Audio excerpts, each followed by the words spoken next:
வணக்கம் சென்டம் மேப்ஸுடன் நான் உங்கள் கபிலன்.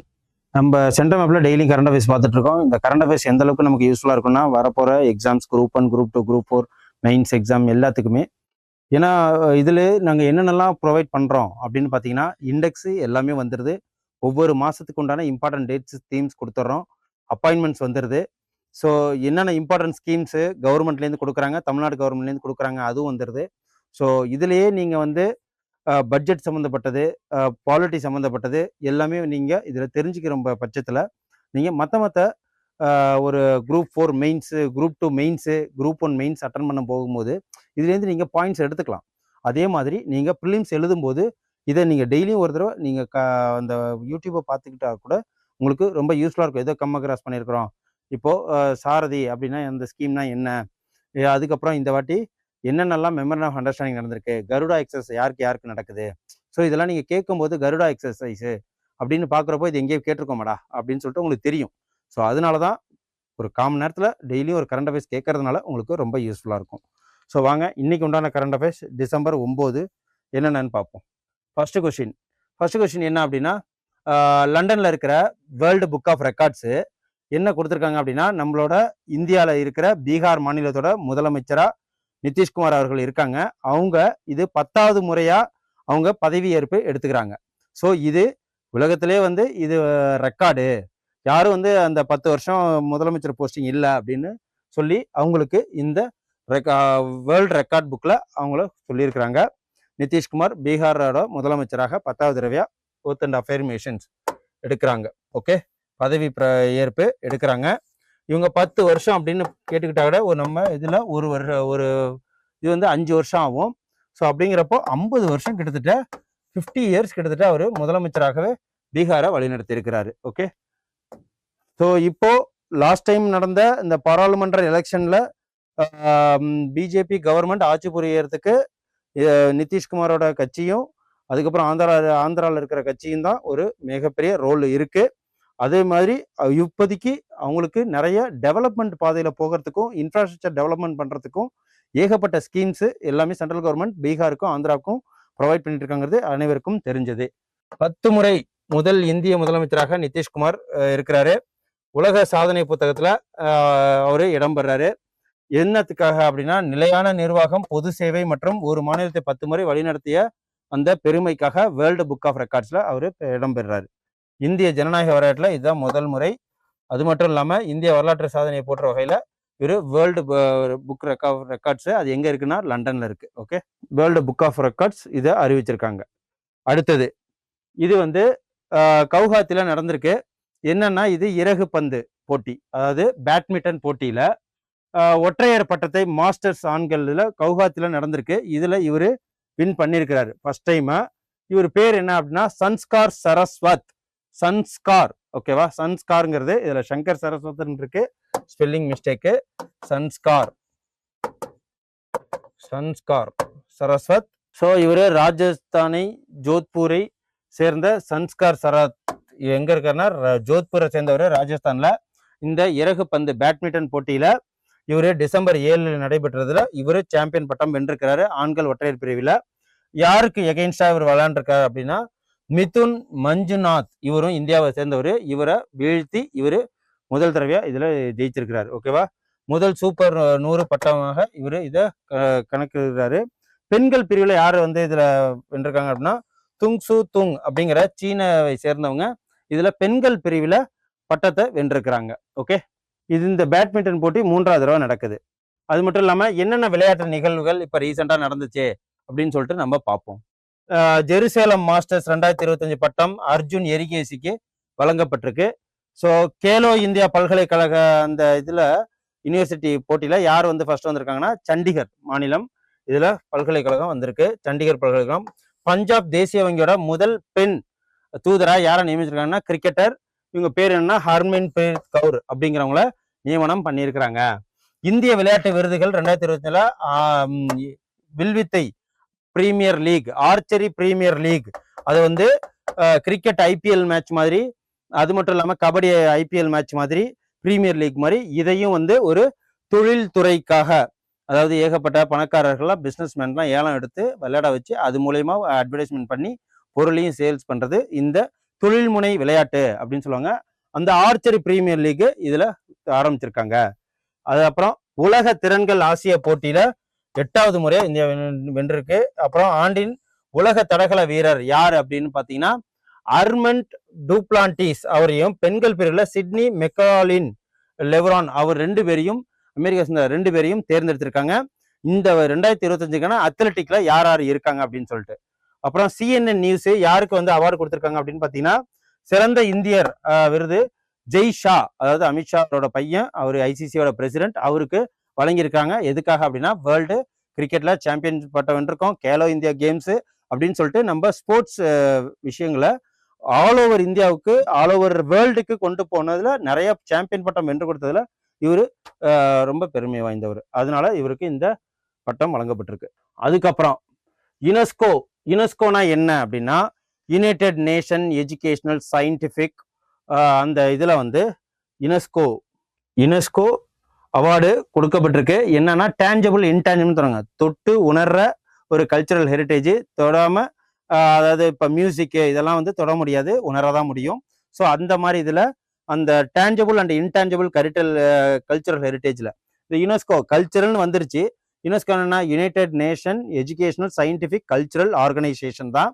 இது எங்கன்னா இந்த வாட்டி எங்க நடக்குது 20வது யுனெஸ்கோ அந்த கலாச்சாரம் வந்துன்னா இந்தியாவில் நடக்குது. அது எங்க அப்படின்னா ரெட் ஃபோர்ட்டே ஒரு கலாச்சாரமான ஒரு ஹெரிட்டேஜான ஒரு ஏரியா தான்.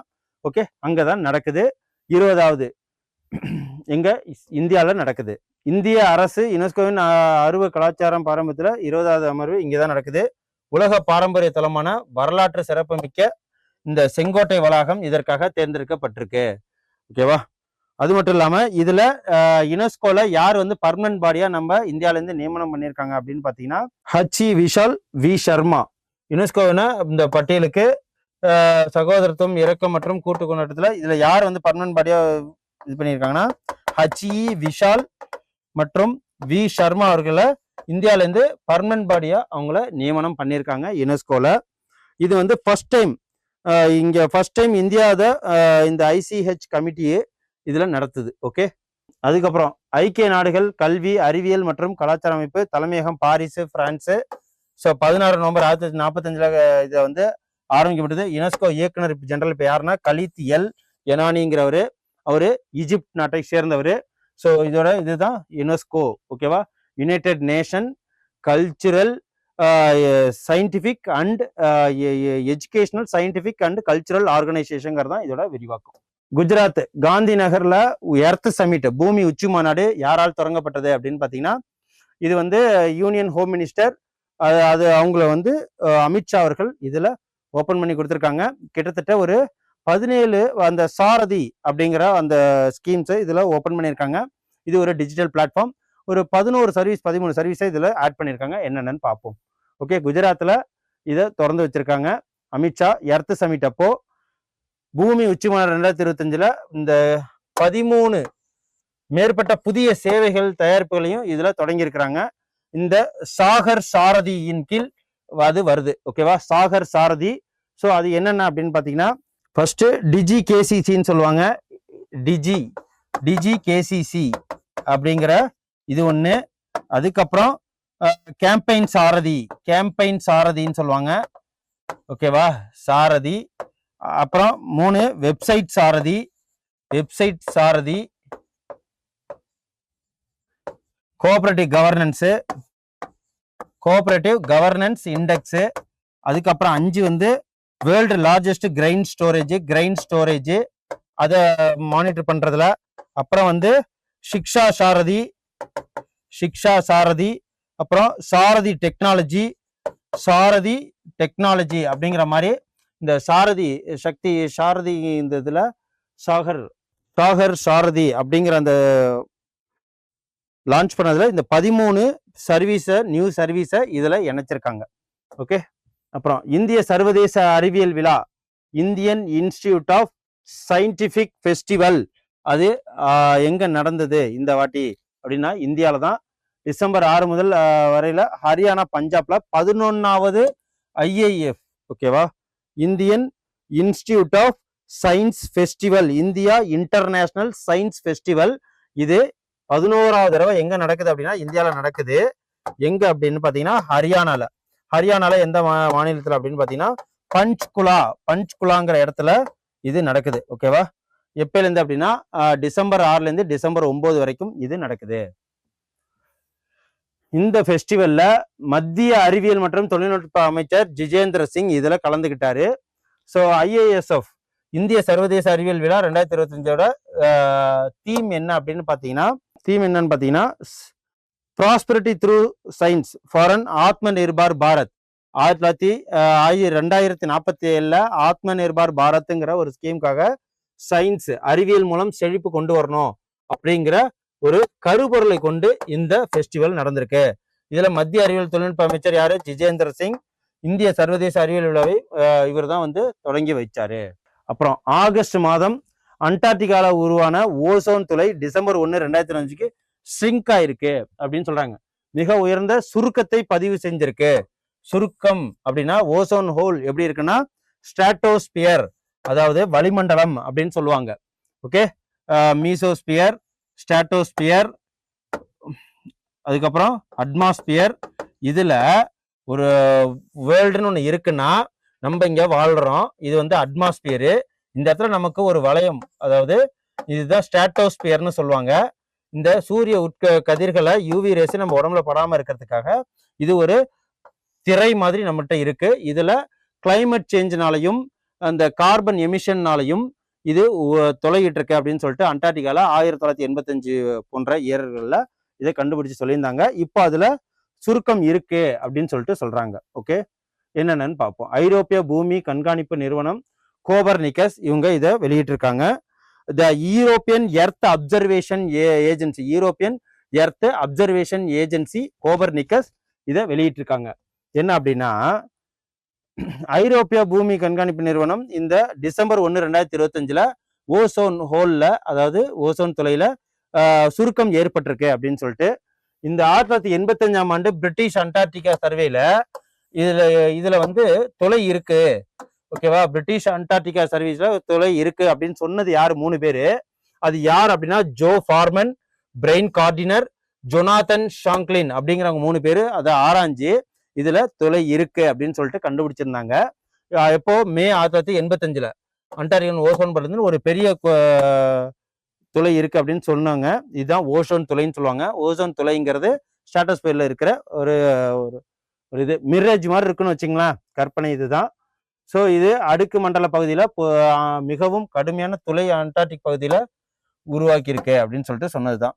அதுக்கப்புறம் பதிவு செய்யப்பட்ட மிகப்பெரிய ஓசோன் துளை 2006ல 20 மில்லியன் சதுர கிலோமீட்டருக்கு அதிகமாக இருந்ததுன்னு சொன்னாங்க. இப்போ அது குறைஞ்சிருக்கு. ஓசோனுக்கு இது என்ன அப்படின்னு பாத்தீங்கன்னா O3. ஓகே. கருட சக்தி அப்படின்னா ஒரு எக்ஸசைஸ், மிலிட்ரி எக்ஸசைஸ். இது இந்தியாவுக்கும் இந்தோனேஷியாவுக்கும் நடக்கிற ஒரு மிலிட்ரி எக்ஸசைஸ் தான். வருடம் நடக்கும். ஸோ இந்த வருஷம் 10வது பதிப்பு நடந்திருக்கு. யாருக்கும் இல்லைன்னா இந்தோனேஷியாவுக்கும் இந்தியாவுக்கும் உள்ளது. இந்த இந்தோனேஷியா கூட்டு சிறப்பு இந்த படை பயிற்சி 10வது பதிப்பு இது. ஸோ இந்த பயிற்சி 2025 டிசம்பர் 3 முதல் 12 வரை நடைபெறுது. இப்போ இதுல யாரெல்லாம் கலந்துக்கிட்டாங்க அப்படின்னு பாத்தீங்கன்னா இந்த இந்தோனேஷியா படையில இந்தோனேஷியா சிறப்பு படைகள், அதுக்கப்புறம் பாராசூட் படைப்பிரிவு எல்லாமே வந்து இதுல கலந்துக்கிட்டாங்க. ஸோ இந்தோனேஷியாவோட ஃபேக்ட்ஸ் என்ன அப்படின்னு பார்த்தீங்கன்னா தலைநகரம் ஜகார்த்தான்னு சொல்லுவாங்க. நாணயம் இந்தோனேஷியா ரூபியா. அதிகாரப்பூர்வ மொழி இந்தோனேஷியன். தலைவர் வந்து பிரபோவா சுபியாண்டோ அப்படின்னு சொல்றாங்க. ஸோ இதுதான் இருக்கு மலேசியா. ஓகேவா. மலாக்கா ஸ்ட்ரைட்டும் இங்கே தான் இருக்கு. மலாக்கா ஸ்ட்ரைட்டு ரொம்ப முக்கியமானது. இந்தோனேஷியா இருக்கு. ஓகேவா. ஸோ இதுதான் இந்தோனேஷியா. இதுவும் இந்தோனேஷியா தான். ஸோ இந்தியாவும் எந்த நாடும் பரஸ்பர பரிமாற்ற தளவாட ஆதரவு ரெலோஸ் கையெழுத்திட்டு இருக்கு. ரெலோஸ் அப்படின்னு சொல்லிட்டு பார்த்தீங்கன்னா ஒரு மிலிட்ரி ஒப்பந்தம் தான் இது. ரஷ்யாவோட இப்போ புதின் வந்தாங்க இல்லையா, அந்த ரஷ்யாவோட தான் இந்த ரெலோஸ் கையெழுத்து நடந்திருக்கு, ரஷ்யா நாட்டினுடைய. இதுல ரெலோஸ்னா என்ன அப்படின்னா இது ரெலோஸ் போன்ற பல அமைப்புகள் மிலிட்ரி எக்ஸசைஸை, அதாவது ஒவ்வொரு நாடும் ஒவ்வொரு அதர் நாட்டோட போர்லாம் வராமல் இருக்கிறதுக்கு ஒவ்வொரு மிலிட்ரி எக்யூப்மெண்ட்ஸை ஷேர் பண்ணிப்பாங்க, டெக்னாலஜியை ஷேர் பண்ணிப்பாங்க, எக்ஸசைஸ்லாம் நடக்கும். ஓகே, பயிற்சி எக்ஸசைஸ்லாம் அதே மாதிரி ஒரு விஷயம்தான் இது. ரெலோஸ் அப்படின்னா என்ன அப்படின்னா, இது வந்து reciprocal exchange of logistic support agreement. Okay, பரஸ்பர தளவாட பரிமாற்ற ஆதரவு ஒப்பந்தம். பரஸ்பர தளவாட ஆதரவு ஒப்பந்தம் இது யாருக்குன்னா ரஷ்யாவுக்கும் இந்தியாவுக்கும் இது பரிமாறப்பட்டிருக்கு. என்னன்னா கையெழுத்திட்டப்பட்டிருக்கு. ஒப்பந்தம் இந்தியா ரஷ்யாக்குள்ளே பாதுகாப்பு ஒத்துழைப்பை வலுப்படுத்துது அப்படின்னு சொல்லிட்டு சொல்லியிருக்காங்க. இது இந்த ஒப்பந்தம் இவங்களோட மட்டும் இல்லாம இந்தோ பசிபிக் முதல் ஆர்க்டிக் மற்றும் யுரேஷியா பிராந்தியம் வரை இந்த இது வந்து ஸ்ட்ராட்டஜிக் இதா பாக்குறாங்க. இந்தியா குறைந்தது 7 முக்கிய நாடுகளுடன் இந்த லெமோ, ரெலோஸ் அண்ட் ACSA இந்த 3 இதுலயும் நம்ம புரிந்துணர்வு ஒப்பந்தம் இருக்கு. யார் அந்த 7 நாடு அப்படின்னா America, France, Australia, Japan, Korea மற்றும் சிங்கப்பூர். ஓகே, இவங்களோட இராணுவ தளவாட ஒப்பந்தங்கள்ல நம்ம கையெழுத்திருக்கோம். ஸோ லெமோவானா என்ன, ரெலோஸானா, ACSAனா என்ன அப்படின்னு நீங்க இந்த மிலிட்ரி லாஜிஸ்டிக் அக்ரிமெண்ட் தான் இது எல்லாமே. ரஷ்யாவோட ஃபேக்ட்ஸ் என்ன அப்படின்னா, அதிக நிலப்பரப்பு வச்சிருக்கிறது ரஷ்யா தான். இப்ப தலைநகர் மாஸ்கோ, நாணயம் வந்து ரஷ்யா ரூபிள். இந்தியாவோட ஒரு ரூபாய் அவங்க வந்து 1.5 ரூபாய்க்கு சமம். வந்து ஐரோப்பிய ஆசிய கண்டம். அதிகாரப்பூர்வ மொழி ரஷ்யன். பிரதமர் வந்து மிகைல் மிஷ்டின். அப்புறம் ஜனாதிபதியா இருக்கிறது விளாடிமிர் புதின். இவரு 2036 வரைக்கும் இவர் தான் இதுல ஜனாதிபதியா இருப்பாரு. ஓகே, மேப்பு, ரஷ்யாவோட மேப்பு பாத்துக்கங்க. மத்திய அரசு எந்த மாநிலத்தில் நுமாலிகர் சுத்திகரிப்பு நிறுவனத்திற்கு 27வது நவரத்ன அந்தஸ்தை வழங்கியிருக்கு? அது என்ன நும்லிகர் அப்படின்னு சொல்லுவாங்க. நவரத்னா அந்தஸ்து, மினி ரத்னா, நவரத்னா, மகாரத்னா இதெல்லாம் சொல்லுவாங்க. 5000 கோடிக்கு மேல கேபிட்டல் கெயின்ஸ் மூலியமா வருமானம் ஈட்டினா நவரத்னான்னு சொல்லுவாங்க, மகாரத்னான்னு சொல்லுவாங்க. ஸோ 5000 கோடி ஒன்று, 1000 கோடி ஒன்று, அதுக்கப்புறம் வந்து இதுக்கு கீழே வந்தா மினி ரத்னான்னு நினைக்கிறேன். ஸோ இதெல்லாம் கொண்டு தான் இப்போ இந்த நும்லிகார் ரிஃபைனரி லிமிட்டடை என்னன்னா 20 நவரத்னா இதை அறிவிச்சிருக்காங்க. ஓகே, இது எங்க இருக்கு அப்படின்னா அஸ்ஸாம்ல இருக்கு. மத்திய பெட்ரோலிய அமைச்சர் ஹர்தீப் பூரி அப்படிங்கிறவர் தான் இந்த பிரதமர் நரேந்திர மோடியின் தலைமையில நுமாலிகர் சுத்திகரிப்பு நிறுவனம், அதாவது கச்சா எண்ணெய் சுத்திகரிப்பது 27வது நவரத்ன அந்தஸ்தை பெற்றுள்ளதா அறிவிச்சிருக்கிறாரு. ஓகேவா, இந்த நுமாலிகர் சுத்திகரிப்பு நிறுவனம் எங்க இருக்கு அப்படின்னா எப்ப நிறுவப்பட்டதுன்னா 1985. எங்க லொக்கேட் ஆயிருக்குன்னா அஸ்ஸாம்ல இருக்கு. ஓகே, இந்த ஆண்டு செப்டம்பர்ல பிரதமர் அஸ்ஸாம் பயோ எத்தனால் ஆலையை திறந்து வைத்ததும் ஒரு குறிப்பிடத்தக்க ஒரு ஃபேக்ட்ஸ். எப்ப திறந்திருக்காங்க அப்படின்னா ஏப்ரல் 22, 1993 அஸ்ஸாம்ல தொடங்கப்பட்டதுதான் இந்த நுமாலிகர் சுத்திகரிப்பு நிறுவனம். ஓகே, ரோஹித் சர்மா அவர்கள் 20,000க்கு மேல ரன் அடிச்ச அந்த 3 போட்டிகள்ல டெஸ்ட், T20 அப்புறம் ஒன் டே மேட்ச்ல 20,000க்கு மேல ரன் அடிச்சதுல 4வது இடம் பிடிச்சிருக்கிறாரு. ஃபர்ஸ்ட் 3 இடம் யார் அப்படின்னா சச்சின் டெண்டுல்கர், டிராவிடு, அதுக்கப்புறம் விராட் கோலி. இதுல விராட் கோலி என்ன ஒரு சாதனை வச்சிருக்காருன்னா 20,000 ரன்னை அதிவேகமாக ஃபாஸ்டஸ்ட் அதை கடந்ததுல அந்த ஒரு சாதனையை விராட் கோலி வச்சிருக்கிறாரு. இப்போ வரைக்கும் அதை யாரும் முறியடிக்கல.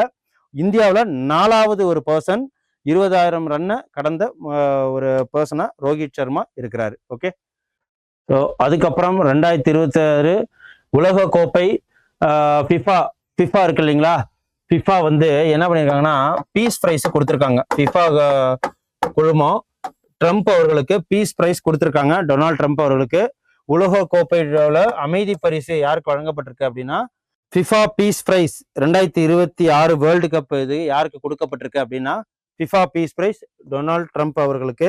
எதனால அப்படின்னா இந்த உலகத்துல இந்த நியூக்ளியர் பாம்லாம் போட்டு நடந்துச்சுல இஸ்ரேலுக்கும் ஈராக்குக்கும். ஸோ அப்பெல்லாம் வந்து இவர் தடுத்து அந்த போர்களை நிப்பாட்டினா அப்படிங்கிறதுக்காக அவருக்கு கொடுத்துருக்காங்க.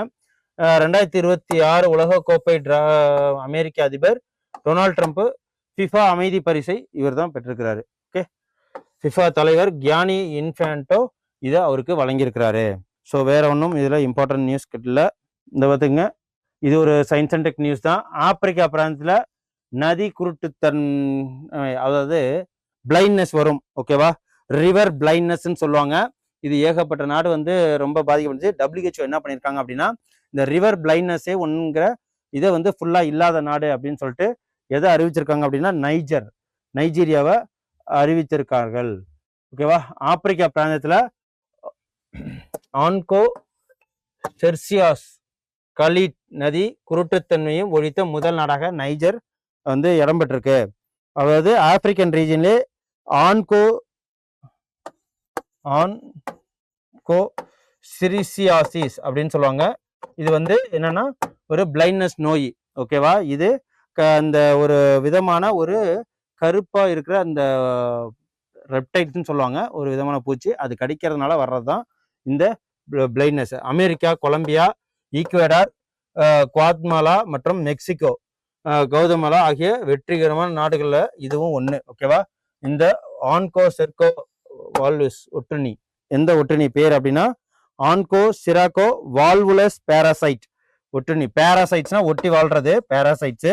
அதுக்கு பேர் என்ன அப்படின்னா ஆன்கோ செர்கா வால்வுலஸ் அப்படிங்கிற ஒரு ஒட்டுண்ணி மூலியமா தண்ணியில ரிவர்ல இருக்கும். அதன் மூலியமா பரவுறதான் இது பிளைண்ட்னஸ். ஓகே, ரிவர் பிளைண்ட்னஸ் சொல்லுவாங்க. இது இல்ல உலக சுகாதார அமைப்பு அறிவிச்சிருக்காங்க. நைஜீரியா வந்து இதை ஃப்ரீ பண்ணிட்டாங்க அப்படின்னு சொல்லிட்டு.